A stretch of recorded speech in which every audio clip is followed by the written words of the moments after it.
আমরা কেন যেন আসলে এখনও সেই অর্থে বৈষম্যহীন সমাজ ব্যবস্থা কায়েমের জন্য লড়াই করছি না বা আসলে সেই চেতনাটা ধারণ করছি না। শুরুতেই ধন্যবাদ জানাচ্ছি আমাকে এই বিষয়ে কথা বলতে দেওয়ার জন্য। অবশ্যই ছাত্ররা তাদের অধিকার, তাদের বিভিন্ন সমস্যা নিয়ে আমার কথা বলবে, তারা রাজনীতি করবে, কিন্তু সেই রাজনীতিটা অবশ্যই হওয়া উচিত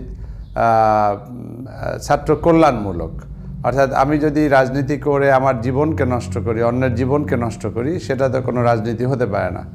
তো আমরা যেটা দেখি যে আমাদের সময়ে, আমাদের বিভিন্ন সময়ে রাজনীতিতে যেটা দেখি যে খুবই খারাপ অবস্থা, নানা ধরনের খারাপ বিষয় যেগুলো আমরা সর্ব অবস্থায় দেখতেছিলাম, অন্যের অধিকার হরণ, হল দখল, এরপরে আরও অনেক খারাপ দৃষ্টান্ত আমাদের ছাত্র রাজনীতির মধ্যে থেকে আমরা দেখতে পাচ্ছি।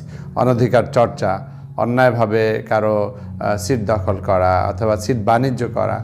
তো আমরা চাই না যে এরকম রাজনীতি ফিরে আসুক। বৈষম্য বিরোধী ছাত্র আন্দোলনের বিজয়ের পরে আমরা চাই যে সকল ছাত্রই তার অধিকার ফিরে পাক এবং সত্যিই বৈষম্যহীনতা যেন আমরা দেখতে পাই, সাম্য যেন দেখতে পাই। অর্থাৎ ছাত্র হিসাবে, ছাত্রী হিসাবে সকলের অধিকার সমান, এটা যেন হয়। কিন্তু আমরা আসলে মুশকিল হচ্ছে এই যে আমাদের, এটা তো একটা স্বভাবের ব্যাপার, এটা দীর্ঘ ইতিহাস ঐতিহ্যের ব্যাপার। আমরা কেন যেন আসলে এখনও সেই অর্থে বৈষম্যহীন সমাজ ব্যবস্থা কায়েমের জন্য লড়াই করছি না বা আসলে সেই চেতনাটা ধারণ করছি না, এটা আমার অবজারভেশন। তো সেজন্য আমি অনুরোধ জানাবো যারা এখন নতুন পরিবেশে, নতুন যে একটা জুলাই বিপ্লবের পরে যে নতুন সমাজ আমরা পেয়েছি, সেখানে অন্তত সবাই অন্যের অধিকারের বিষয়টি খেয়াল রাখবে এবং নিজের অধিকার নিয়েও আন্দোলন হোক, ছাত্র রাজনীতি হোক, তাতে আমার কোনো আপত্তি নেই। কিন্তু অন্যের অধিকার হরণ নিয়ে রাজনীতি যেন না হয়, অন্যকে তার অধিকার থেকে বঞ্চিত করার রাজনীতি যেন না হয়, এটাই আমার প্রত্যাশা।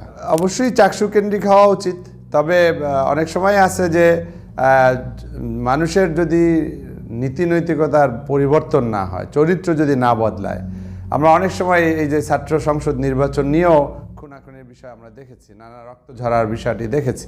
অতএব এটা বড় কথা নয়, আমার কাছে বেশি মনে হয় যে আমাদের নৈতিকতার দৃষ্টিকোণ থেকে, আদর্শের দিক দিয়ে অথবা মানবিক মূল্যবোধের বিষয়গুলো আমাদের জাগরণ করাটা বেশি দরকার। অনেক সময় এমনও থাকতে পারে, পৃথিবীর অনেক উন্নত দেশে এরকমও থাকতেই পারে যে অধিকাংশ জায়গায় নাই, ছাত্র রাজনীতি নাই, আমাদের তথাকথিত ছাত্র রাজনীতি নাই। কিন্তু যদি থাকেও, ফর এক্সাম্পল, সে যদি নৈতিকতা, মানবিকতা, আদর্শ এগুলো ঠিকমতো মেনটেন করে, সততা মেনটেন করে, অন্যের অধিকারগুলো দেয়, তাহলে কিন্তু কোনো একটি নির্দিষ্ট দলের অংশ নিয়েও যদি কেউ কাজ করে, তাতে আমরা খুব বেশি বারণ করি না। কিন্তু আমরা যেটা দেখি যে সে ক্ষমতার দাপট দেখায়, সে এটা দিয়ে নানা রকমের মানে অবৈধ সুবিধা নেওয়ার চেষ্টা করে। তো সেটা যদি করে তো সেক্ষেত্রে অবশ্যই চাকসু ভালো, কিন্তু আবারও সতর্ক করা যে চাকসু হলেই সব সমাধান হবে এমন না। আমরা যদি আদর্শগত, চরিত্রগত দিক দিয়ে নিজেদেরকে না বদলাতে পারি, তাহলে আসলে চাকসু হলেই যে আমার ছাত্ররা তার অধিকার ভিত্তিক রাজনীতি করবে এমন কোনো বিশ্বাস আমার নেই। আমি অবশ্যই আহ্বান জানাই যে আমার শিক্ষার্থীরা এমন রাজনীতি করবে যার দ্বারা বিশ্ববিদ্যালয় উন্নত হবে, আমাদের সমাজ উন্নত হবে, আমার দেশ উন্নত হবে এবং অবশ্যই কোনো ধরনের অন্যায়, কোনো ধরনের দুর্নীতি, কোনো ধরনের জুলুম, কোনো ধরনের অবিচার, নির্যাতন এগুলো তারা করবে না। তারা সামগ্রিকভাবে অন্যের কল্যাণে কাজ করবে। নিজের জীবন গড়া, অন্যের জীবন গড়া, এটাই হোক আমাদের মিশন।